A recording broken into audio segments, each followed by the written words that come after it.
Saudara, menjelang Imlek pada Sabtu mendatang, pedagang pernak-pernik Imlek dan sejumlah bahan pokok lainnya di Pasar Penayung Banda Aceh mengalami kenaikan omset dibandingkan hari-hari biasanya.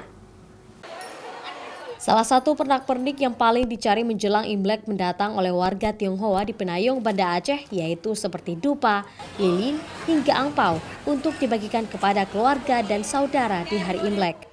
Salah satu penjual pernak-pernik Imlek, Elvirani, mengaku menjelang Imlek perharinya mampu mendapatkan penghasilan hingga 500.000 sampai 1 juta dibandingkan hari-hari biasa yang hanya 200 hingga 300.000 rupiah.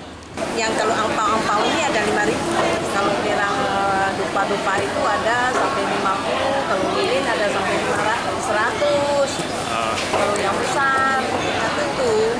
Selain pernak-pernik hiasan dan kebutuhan Imlek, sejumlah sembako dan kebutuhan Imlek lainnya bagi warga Tionghoa di Pasar Penayung Banda Aceh juga mengalami kenaikan. Menurut pedagang, hal ini biasa terjadi menjelang Imlek. Syahril, Kompas TV, Banda Aceh.